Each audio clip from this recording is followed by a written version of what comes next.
سبحان ربك رب العزة عما يصفون.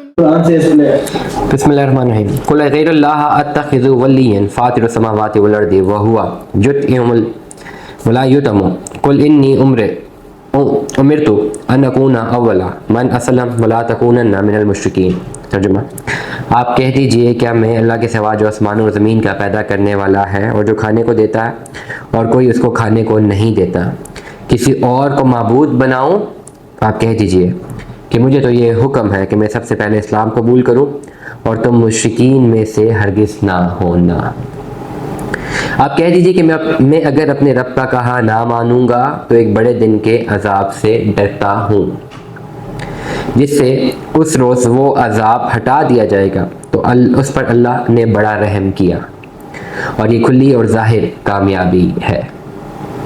اور اگر تجھ کو اللہ کوئی تکلیف پہنچا دے تو اس کا دور کرنے والا اللہ کے سوا اور کوئی نہیں ہے، اور اگر تجھ کو وہ کوئی نفع پہنچا دے تو ہر چیز پر قدرت رکھتا ہے، اور وہی اللہ اپنے بندوں پر غالب ہے، برتر ہے، اور وہی بڑی حکمت والا اور پوری خبر رکھنے والا.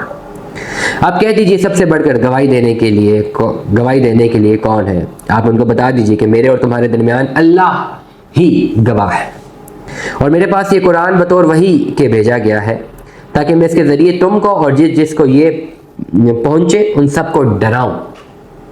کیا تم واقعی یہی گواہی دو گے کہ اللہ کے ساتھ اور بھی معبود ہیں؟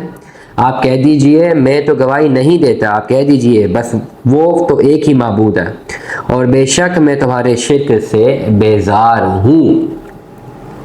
جن کو ہم نے کتاب دی وہ تو رسول کو پہنچاتے ہیں جس طرح وہ اپنے بیٹوں کو پہنچاتے ہیں. جو اپنے آپ کو ہی ضائع کر چکے ہیں سو وہ ایمان نہیں لائیں گے.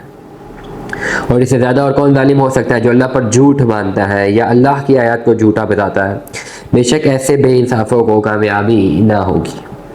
اور جس روز ہم ان سب کو جمع کریں گے اور پھر مشرکین سے کہیں گے کہ وہ تمہارے شرکاء کہاں ہیں جن کو تم معبود بناتے تھے، پھر ان کے شرک کا انجام کیا ہوگا سوائے اس کے کہ کہیں گے کہ قسم ہے اللہ کی اپنے رب کی ہم مشرک نہ تھے.